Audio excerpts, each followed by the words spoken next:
Então, lição 5, a Bíblia nos ensina quem é Jesus. João 1, do 1 ao 3. No princípio era o Verbo, e o Verbo estava com Deus, e o Verbo era Deus. Todas as coisas foram feitas por Ele, e sem Ele nada do que foi feito se fez. Nele estava a vida, e a vida era a luz dos homens. Como eu já falei, né, Jesus ele é o Verbo. Essa palavra verbo no original em grego é a palavra logos, que significa palavra revelada. Ok? Então Jesus ele é a própria palavra. Aquele exemplo, né? Esse exemplo que eu gosto de dar, né, que você ter a Bíblia na mão é como se você estivesse andando com o próprio Jesus. Isso é muito importante, né? Porque hoje, com a tecnologia, muita gente já não tem mais a Bíblia de papel. Eu uso direto a Bíblia no celular, mas é importante ter uma Bíblia de papel. É importante você ter uma Bíblia para você fazer suas anotações, você sublinhar, né, riscar. Eu gosto de riscar, a minha Bíblia eu vou riscando ela toda, né? As suas experiências, coisas que Deus falou com você num culto, num congresso, no teu devocional, você vai anotando ali, né? É importante, né? Ter a sua Bíblia, né? Então, é importante. E lembrando que a Bíblia e Jesus, os dois são a mesma coisa. Jesus é o Verbo, ele é a palavra. E a gente vai estar vendo isso sem dúvida durante a aula, né? Porque a gente vai ficar aqui pelo menos umas 2 aulas, né? Pelo menos 2 aulas para poder aprender sobre quem é Jesus. Vamos relacionar aqui os princípios bíblicos, né, com Jesus. Então, dentro do princípio bíblico, caráter, Jesus, mesmo sendo tentado, ele não negociou a sua missão. Ele resistiu até o fim. Ele resistiu aos apelos das necessidades da vida, né? As tentações de Satanás, e até mesmo ali no jardim do Getsemane, que foi o momento mais difícil de Jesus, onde ele chegou a suar gotas de sangue, chegou a dizer para o Pai, né? Se possível, passa de mim esse cálice. Ainda assim, ele tomou força, respirou fundo e reuniu todas as suas energias, né? E ele foi até o fim, né? Com um propósito pelo qual ele veio, que era realmente morrer em nosso lugar na cruz. Isso fala de caráter, né? Jesus, ele tinha o próprio caráter de Deus, ele era o Deus Filho. E porque ele tinha um caráter irrepreensível, né? Ele foi até o fim. E o fim era morte e morte de cruz. Quem de nós será que diante de uma arma apontada na nossa direção, ou com uma ameaça de morte de cruz, né? Será que nós aqui iríamos até o fim? Será que nós conseguiríamos ir até o fim? Jesus foi até o fim. Isso fala de caráter. Dentro do princípio da mordomia, de ser um mordomo, a Bíblia diz em Isaías, né, que ele verá o fruto do seu penoso trabalho e a sua alma ficará satisfeita. Cristo esmerou-se para cumprir os desejos do coração do Pai, e enquanto caminhou sobre a terra, ele fez a obra que o Pai lhe ordenou. Então Jesus, como um administrador de tudo aquilo que Deus confiou a ele, como um mordomo de tudo aquilo que Deus confiou a ele, Deus Pai, né, ele procurou ser zeloso e se esmerou, né, em cumprir, né, cabalmente todo o plano, todo o projeto, toda a vontade do Pai. E ele foi até o fim. Dentro do princípio do autogoverno, como uma ovelha muda, Jesus ele foi diante dos seus tosqueadores, ele não abriu a sua boca, ele não se defendeu, né? Lá dentro de Pôncio Pilatos, ele podia ter se defendido, mas ele se calou, ele não se defendeu. Ele teve um domínio próprio, né? Ele se controlou. Imagina, será que lá na cruz, né, Jesus não teve vontade de falar uns palavrão? Será que lá diante de Pôncio Pilatos, né, será que Jesus não teve vontade de mandar ele catar coquinho, né? Ou mandar plantar tomate cru, né? Com certeza. Mas ele teve domínio, ele teve autogoverno, ele teve domínio próprio, ele se autocontrolou. Ele não foi grosseiro com Pilatos, né? não foi grosseiro com Pilatos, ele não foi ofensivo. Por quê? Porque ele teve domínio próprio. Mesmo sofrendo injustiça, ele não justificou-se ou culpou a Deus pelo que estava sofrendo, tendo domínio próprio ao reconhecer a vontade do Pai. Dentro do princípio de semear e colher, a semeadura feita na cruz, Jesus ele foi a semente poderosa que gerou e ainda gera muitos frutos para Deus. A palavra de Deus diz, né, que se o grão de trigo não cair na terra, se ele não morrer, se ele cair na terra e não morrer, ele não pode produzir fruto, mas se ele morrer, ele dá muito fruto. Esse grão de trigo que cai na terra e que morre é o próprio Jesus, né?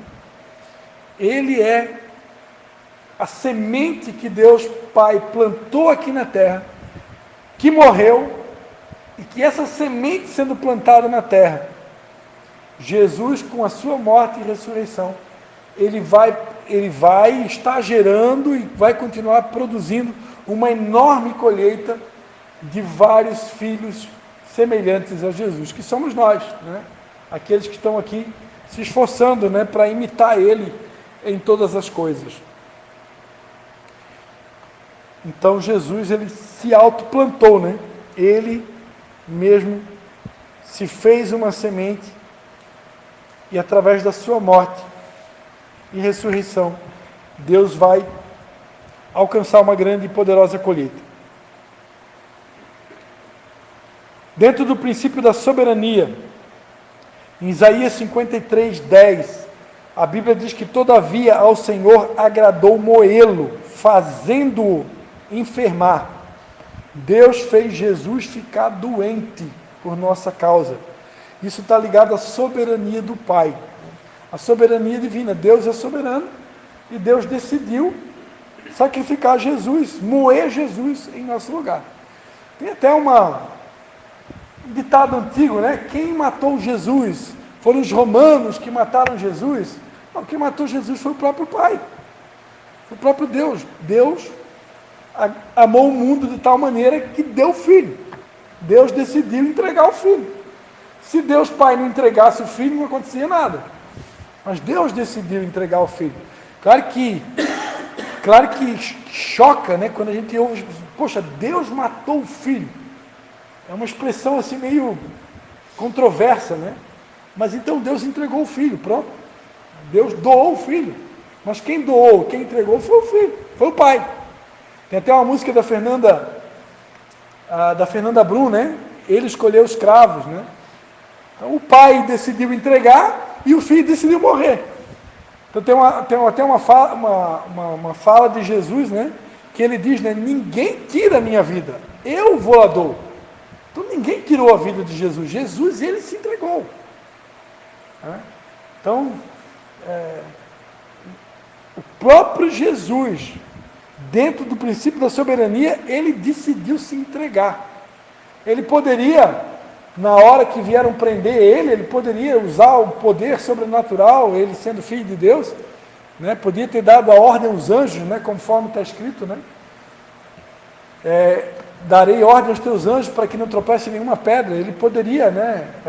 Ele falou para Pedro, né? Pedro, tu não sabe que eu poderia mandar uma legião de anjos aqui agora e me socorrer? Mas ele não usou esse direito que ele tinha. Por quê? Porque ele decidiu ir para a cruz. Ele decidiu morrer em nosso lugar. Quantos estão entendendo? Ok? Então ninguém tirou a vida de Jesus. Jesus decidiu dar. Embora fisicamente, biologicamente falando, os romanos é que tiveram o papel, né, de surrar ele, pregar na cruz, etc. Mas nada disso aconteceria sem o consentimento do Pai e a decisão do Filho. Deus soberano de todas as coisas, ele fez cumprir em Jesus a sua vontade. E Jesus reconhecia que seu ministério dependia da sua comunhão com o Pai. Princípio da individualidade.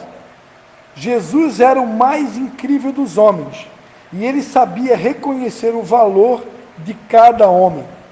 Tanto que, para escolher seus discípulos, escolheu os pecadores e os cobradores de impostos, dentre outros que o seguiam.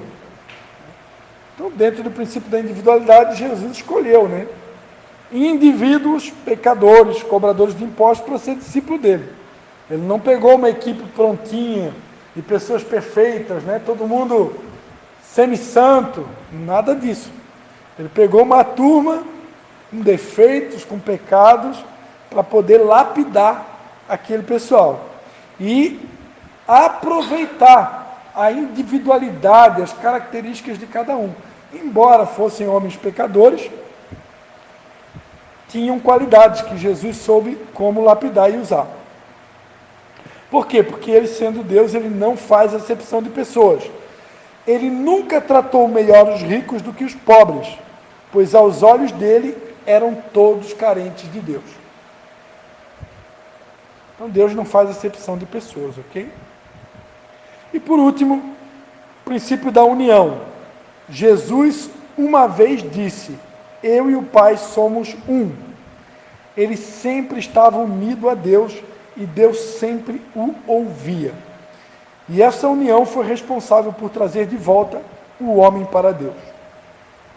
Ok? Então, vamos parar por aqui a nossa aula de hoje. E na próxima aula a gente começa na introdução.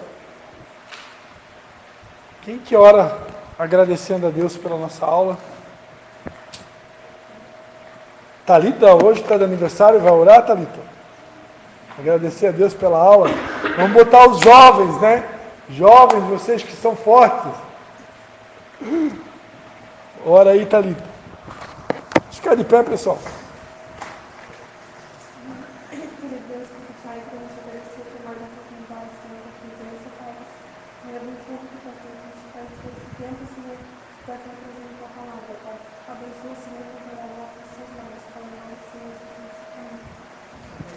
Amém.